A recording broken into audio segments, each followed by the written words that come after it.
Hello प्यारे बच्चों, आशा करती हूँ आप सभी स्वस्थ हैं और सुरक्षित हैं। ये है हमारी कार्यपत्रक संख्या 76 जो आज आपको 1 अक्टूबर 2020 को करनी है।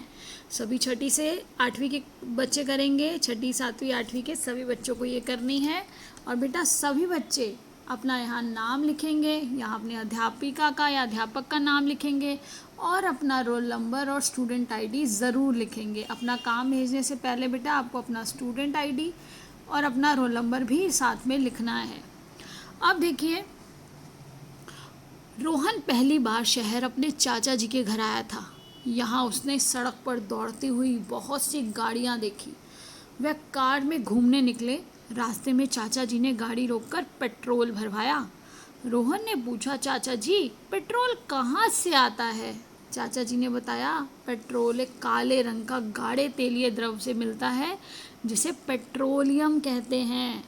और ये पेट्रोलियम बेटा प्राकृतिक ईंधन है, यानी कि हमें प्रकृति से मिलता है।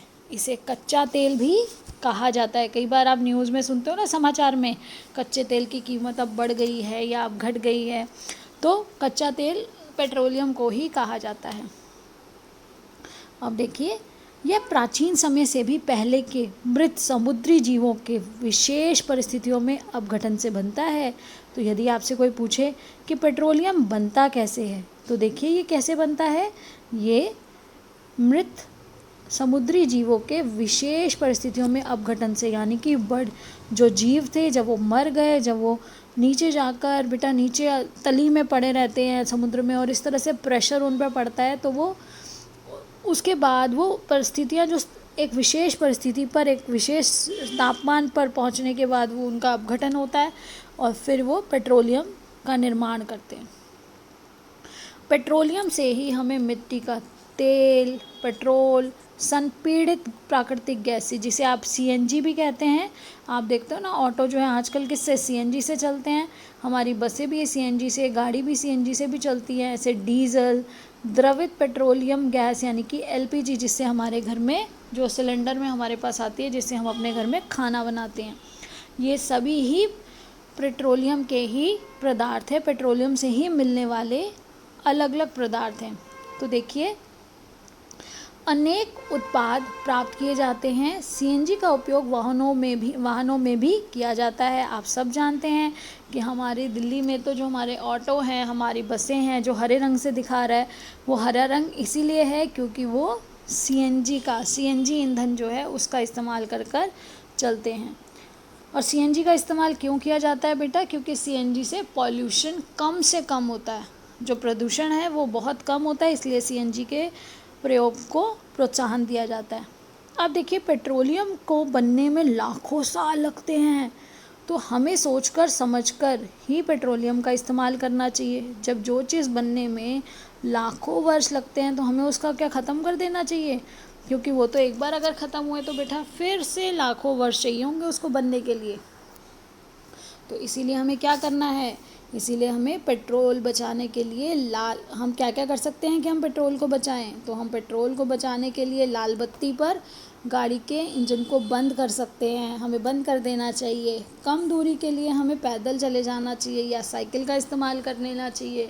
इसी तरह से और भी ऐसी चीज़ें सोचिए जो पेट्रोल या डीज़ल इन चीज़ों से चलती हैं, तो हम उन चीज़ों की जब ज़रूरत ना हो, जब आवश्यकता ना हो, तो हम व्यर्थ ही उसे ना चलाएं।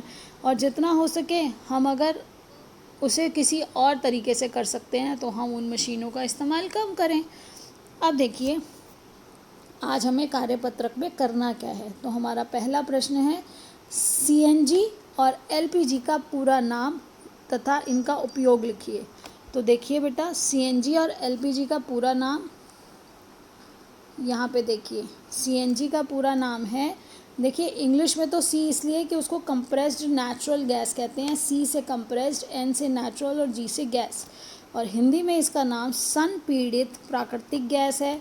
और एलपीजी का द्रवित पेट्रोलियम गैस, जिसको द्रव के रूप में बदल दिया गया, पेट्रोलियम गैस को जिसको द्रव में बदला गया है तो उसको द्रवित, इंग्लिश में लिक्विफाइड से एल बना एल, पेट्रोलियम से पी और गैस से जी, द्रवित पेट्रोलियम गैस। और इनका क्या इस्तेमाल है बेटा? ये हमारे वाहन चलाने में, और आजकल तो हमारी जो प्राकृतिक गैस है वो पाइपलाइन में भी डालकर दी जा रही है, और उससे भी कई घरों में पाइपलाइन डालकर घर में खाना बनाया जा रहा है। तो सबसे पहले जो हम सीएनजी का आज इस्तेमाल कर रहे हैं वो कहाँ कर रहे हैं? वाहनों में कर रहे हैं, वाहनों को चलाने में करते हैं। और एलपीजी कहाँ करते हैं? खाना बनाने के काम में आती है एलपीजी। अब देखिए, हम पेट्रोल को कैसे बचा सकते हैं, कुछ उपाय बताइए। तो पेट्रोल को बचाने के लिए तो हमने सबसे पहले यही देखा कि जब हम अगर रेड लाइट पे खड़े हैं तो हमें अपनी गाड़ी के इंजन को बंद कर देना चाहिए, और कम दूरी अगर तय करनी है तो हमें पैदल या साइकिल का उपयोग करना चाहिए। अब इसी तरह से देखिए बेटा, और भी ऐसे उपाय हैं जो आप सुझा सकते हैं, तो आपको वो अपने आप इसमें लिखने हैं, आप और भी इसमें ऐड कर सकते हैं। अब देखिए, पेट्रोल बचाने के लिए लोगों को जागरूक करने के लिए आप एक स्लोगन लिखिए। आपको एक स्लोगन लिखना है। फिर है, यदि पृथ्वी से पेट्रोल ख़त्म हो जाए तो क्या होगा, कल्पना कर अपने विचार लिखिए। तो ये देखिए बेटा, सबसे पहले तो मैं आपके लिए ये लेकर आई हूँ, जो यहाँ पर देखिए ये चित्र में हमें ये दिखाई दे रहा है ना, ये हमारे लिए देखना थोड़ा सा मुश्किल है। ये जो है ये चित्र क्या बता रहा है बेटा, पेट्रोलियम के अलग अलग तापमान पर जब उसको अलग किया जाता है, ये जो काला कच्चा तेल है इसको जब अलग अलग किया जाता है तो अलग अलग तापमान पे अलग अलग चीज़ मिलती है। कभी हमें पेट्रोल मिलता है, किसी तापमान पे हमें डीजल मिलता है। इसको ही फ्रैक्शनल डिस्टिलेशन बोलते हैं इंग्लिश में। तो अब ये देखिए, मैंने इसी का ही एक बड़ा डायग्राम आपके लिए यहाँ पर इसका बड़ा चित्र लगाया है ताकि आप उसको समझ सकें। तो ये देखिए, ये क्या है? ये होता है कच्चा तेल, जो इस तरह से काले रंग का है, जो समुद्र में से निकाला जाता है, हमेशा समुद्र में मिलता है। अब कच्चे तेल को जब पाइपलाइन में इस तरह से तेज़ तापमान पर उसे गर्म किया जाता है, जब भट्टी, ये भट्टी है, फर्नेस लिखा है, ये भट्टी, इसमें से ये भट्टी में से जब तेल यहाँ जाता है तो ये आपका ये कंटेनर, ये जो दिखाया जा रहा है, ये बहुत बड़े बड़े होते हैं। इन पे अलग अलग इनमें तापमान है बेटा। देखो 100 डिग्री 90 डिग्री सेल्सियस पे पानी उबल जाता है, लेकिन ये कितना है? 350, 300 से 350, फिर 250 से 300, 200 से 250, 180 से 220 डिग्री। तो ये क्या है बेटा? ये उससे नीचे, ये आपको ये साइन बना के दिया गया है ना, यानी कि इस तापमान से नीचे पर आपको फ्यूल ऑयल मिल रहा है, फिर लुब्रिकेटिंग ऑयल, डीजल, पैराफिन, इस तरह से ये इसी कच्चे तेल से ही, और गैसोलीन का ही दूसरा नाम बेटा होता है पेट्रोल। जब शुरू में देखो, सबसे पहले क्या मिलता है? सबसे कम तापमान पे हमें मिलती है पेट्रोलियम गैस, जो हम इसको लिक्विड फॉर्म में जब हम यूज़ करते हैं तो क्या है? नेचुरल गैसेस निकलती हैं इसी तरह से। और यहाँ पर आपका पेट्रोलियम गैस जो है, लिक्विफाइड पेट्रोलियम गैस, जिसको हमने पढ़ा, तो सबसे पहले 25 डिग्री से भी नीचे जब उसको गर्म किया जा रहा है तभी हमें सबसे पहले क्या मिल जाती है? Petroleum gas. फिर 25 से 60 डिग्री में हमें मिलता है गैसोलीन, जिसको बोला जाता है पेट्रोल। पेट्रोल का ही दूसरा नाम है गैसोलीन। फिर 60 से 180 डिग्री में हमें नैप्था मिलता है। ये सभी बेटा क्या हैं? ये सभी ईंधन हैं, ये सभी अलग अलग ईंधन के नाम हैं। फिर आपका 180 से 220 पैराफिन है, 220 से 250 डीजल मिलता है, फिर 250 से 300 फ्यूल ऑयल मिलता है, फिर 300 से 350 लुब्रिकेटिंग ऑयल। इस तरह से अलग अलग ये सारी चीज़ें ही हमें पेट्रोलियम को ही जब तेज़ गर्म करके उसको डिवाइड करते हैं उससे मिलती है। अब देखिए, अभी जो हमने ऊपर पढ़ा, मैंने आपके लिए प्रश्न पहले में ऊपर तो आपको बता दिया, बिल्कुल सही। आपको पता है कि पहला प्रश्न जो है वो सीएनजी की, आपको सीएनजी का पूरा नाम बताना है, संपीड़ित प्राकृतिक गैस। और सीएनजी किस काम आती है? एलपीजी। एलपीजी को बोलते हैं द्रवित पेट्रोलियम गैस। और मैंने आपको अभी यहाँ पे बताया था ऊपर कि हमारी जो सीएनजी है वो वाहनों के लिए काम आती है। ये देखिए, जो सीएनजी है वो उसका उपयोग वाहनों में किया जाता है। और सीएनजी के अलावा जो हमारी द्रवित पेट्रोलियम गैस है उसका प्रयोग घर में खाना बनाने में किया जाता है। तो आप उनके सामने लिखेंगे कि सीएनजी वाहनों में उपयोग की जाती है और एलपीजी घर में खाना बनाने के लिए इस्तेमाल की जाती है।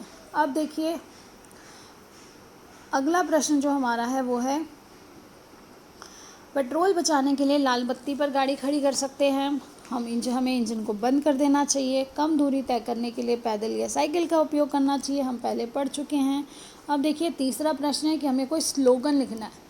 हमें स्लोगन लिखना है ईंधन को बचाने के लिए। ईंधन, पेट्रोल बोलेंगे या ईंधन में बेटा सभी का नाम आ जाता है, तो हम ईंधन से लिखेंगे।